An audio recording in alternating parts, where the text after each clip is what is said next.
9 और 10 सितंबर को दिल्ली में G20 सम्मेलन का आयोजन होने जा रहा है। G20 सम्मेलन को लेकर कोई रोक न लगे, इसके लिए केजरीवाल सरकार ने मंगलवार को कई पाबंदियां जारी की। वहीं बुधवार यानी आज दिल्ली सरकार की ओर से शिक्षा मंत्री आतिशी ने प्रेस कॉन्फ्रेंस करके दिल्ली की सभी तैयारियों का संक्षिप्त विवरण दिया। साथियों को नमस्कार। आज हमें ये बताते हुए खुशी हो रही है कि दिल्ली G20 के लिए तैयार है और सारी तैयारियां G20 के सारे डेलीगेट्स को रिसीव करने के लिए हो गई हैं। ये एक बहुत खुशी का मौका है। इसलिए खुशी का मौका है क्योंकि हमारे देश में दुनिया के सबसे बड़े बड़े देशों के हेड्स ऑफ स्टेट आ रहे हैं, हमारी देश की राजधानी में आ रहे हैं और आज दिल्ली तैयार है उन सब का स्वागत करने के लिए।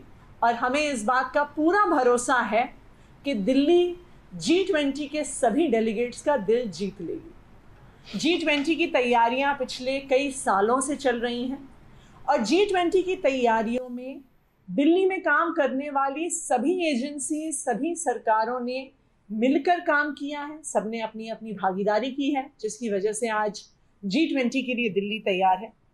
सबसे पहले मैं शुरुआत करना चाहूँगी केंद्र सरकार को बधाई देने के लिए, जो ITPO कॉम्प्लेक्स पिछले 4 सालों में 5 सालों में केंद्र सरकार ने बनाया है, जहाँ पे G20 का एक्चुअल समिट होने वाला है।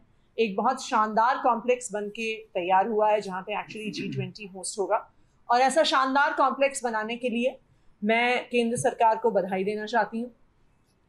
इस ITPO कॉम्प्लेक्स के आसपास एक पूरा इंटीग्रेटेड ट्रांजिट कॉरिडोर बना है। एक ऐसा इंटीग्रेटेड ट्रांजिट कॉरिडोर बना है जो ना सिर्फ लॉन्ग रन के लिए वहाँ पे ट्रैफिक की समस्या को सुलझाएगा, बल्कि G20 के जो सारे डेलीगेट्स आ रहे हैं वो कैसे सिक्योर तरीके से ITPO कॉम्प्लेक्स के अंदर पहुँच सके। तो इंजीनियरिंग की दृष्टि से भी और सिक्योरिटी की दृष्टि से भी ये एक शानदार इंटीग्रेटेड कॉम्प्लेक्स बना है। ये इंटीग्रेटेड कॉम्प्लेक्स केंद्र सरकार द्वारा ITPO द्वारा फंडेड है, पर इस पूरे प्रोजेक्ट को, जो ये पूरा इंटीग्रेटेड कॉरिडोर बना है जिसको हम टनल्स के नाम से जानते हैं, ये पूरा कॉम्प्लेक्स दिल्ली सरकार की PWD ने एग्जीक्यूट किया है। जैसा आप जानते हैं, जो मेन टनल है वो इंडिया गेट से रिंग रोड तक जाता है। इस मेन टनल से डायरेक्ट एंट्री ITPO कॉम्प्लेक्स में है, जो सिक्योरिटी की दृष्टि से बनाई गई है। 5 अंडरपासेस इस कॉम्प्लेक्स में हैं और जब ये टनल बनाया जा रहा था, ये इसलिए भी इंजीनियरिंग मार्वल है क्योंकि उसके सेम टाइम पर पूरा ITPO का कंस्ट्रक्शन भी चल रहा था। उसको डिसरप्ट किए बिना उस कॉम्प्लेक्स के नीचे से ये सारा इंटीग्रेटेड ट्रांजिट कॉरिडोर निकल के जाता है। और ये दिल्ली वालों के लिए मैं PWD के इंजीनियर्स को इसके लिए धन्यवाद कहना चाहूँगी कि उन्होंने एक ऐसा शानदार इंजीनियरिंग स्ट्रक्चर बनाया है जो आने वाले समय में भी दिल्ली को और दिल्ली की मेन क्रॉसिंग्स को जाम मुक्त बनाने में एक बहुत बड़ी भूमिका निभाएगा। इसके अलावा जो G20 के एरियाज हैं उनकी तैयारी में पिछले कई सालों में बहुत मेजर जो स्ट्रेचेस हैं उनकी लैंडस्केपिंग, रीडिज़ाइनिंग, ब्यूटिफिकेशन करवाई गई है PWD द्वारा। इसमें जो मेजर स्ट्रेचेस हैं कि जब आप एयरपोर्ट से सेंट्रल दिल्ली की तरफ आते हैं तो जो सारा रिंग रोड का स्ट्रेच है, वहाँ पे मोतीबाग, आरकेपुरम वगैरह को, उस पूरे स्ट्रेच को रीडिज़ाइन करवाया गया है, जिसे हम यूरोपियन स्टैंडर्ड्स की सड़कों से कंपेयर कर सकते हैं। औरबिंदो मार्ग, विकास मार्ग, लोधी रोड, राजघाट, सारे G20 एरियाज में रोड्स का रीडिज़ाइन हुआ है। ये ना सिर्फ G20 के डेलीगेट्स का स्वागत करेंगे, पर आने वाले समय में दिल्ली में एक लैंडमार्क पीस ऑफ इंफ्रास्ट्रक्चर की तरह जानी जाएंगे।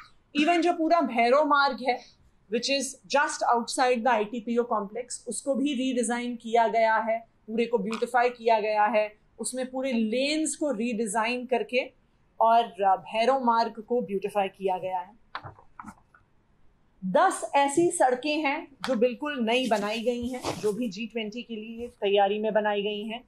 इसमें भैरव मार्ग, पुराना किला रोड, उलान बतौर मार्ग, Mathura road, Mehrauli Badarpur road, JB टीटो मार्ग, हमारी रिंग रोड में IP फ्लाईओवर से हनुमान सेतु वाला एरिया, माल रोड से किंग्सवे कैंप चौक का एरिया, रिंग रोड में आईपी फ्लाईओवर से भैरव मार्ग का एरिया और नेताजी सुभाष चंद्र मार्ग, इन सब सड़कों को भी इनका इंफ्रास्ट्रक्चर रीडेवलप किया गया है। इसके अलावा काफ़ी एक्सटेंसिव ब्यूटिफिकेशन हुआ है जो दिल्ली वाले देख सकते हैं। पीडब्ल्यूडी की सड़कों पर 31 स्टैचूज इंस्टॉल हुए हैं, 90 फाउंटेन्स इंस्टॉल हुए हैं और G20 की तैयारी में पीडब्ल्यूडी ने 1,65,000 पौधे लगाए हैं। कुछ ये प्लांटेशन डायरेक्टली इन सीटू हुआ है, कुछ ये पॉटेड प्लांट्स के तौर पे पूरी दिल्ली में देखा जा सकता है। लाइट्स रिप्लेस हुई हैं, डेकोरेटिव लाइटिंग लगी है और मैं बहुत खुशी के साथ कह सकती हूँ कि और गर्व के साथ कह सकती हूँ कि अब दिल्ली G20 के डेलीगेट्स को रिसीव करने के लिए तैयार है। ना सिर्फ पीडब्ल्यूडी ने, एमसीडी ने भी बहुत तैयारियां की हैं पीडब्ल्यूडी के लिए। आपको यह वीडियो पसंद आया हो तो इसे लाइक करें, हमारे चैनल को सब्सक्राइब करें।